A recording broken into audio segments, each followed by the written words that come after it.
Much of the clothing is custom built or new and then altered, but finding it was really all about using vintage because it's got to feel the right way. I don't want it to feel like it's from Urban Outfitters. It was training some of the actors to wear the clothing the way that we actually wore it in the late 90s, which is walking on your jeans, is everything very oversized but not in a cool way, so really riding that line of dorkdom.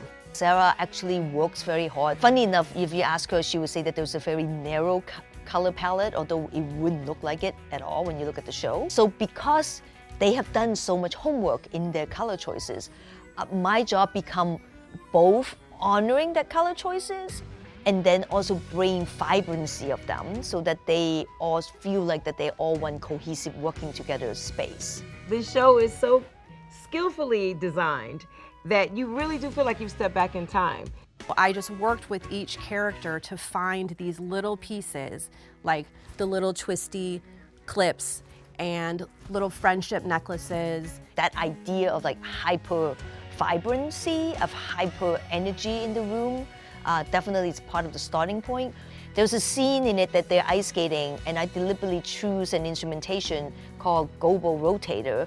So I did deliberately choose it as an aesthetic where like a place like an ice skating ring in the 90s that is in New Jersey will probably have this kind of technology. The late 90s of it feels so real in a way that you don't even think about after a while. I have her starting out as basic Kim, so that's the plaid overdress and the flared jeans. Definitely still feels of the time, but she feels like a little bit more like she's hiding. I wanted to make sure that when we went into the birthday change, that she feels maximally optimistic. And so I did the little denim jumper. We actually have her legs out, her hair's all down. And so then as we go into Act 2, she's fully engaged, she has friends, there's this psychotic game plan for a heist, and she's blossoming. When we see her dressed as the old lady, it blows everything apart because what we're seeing in that moment is what Kim actually is.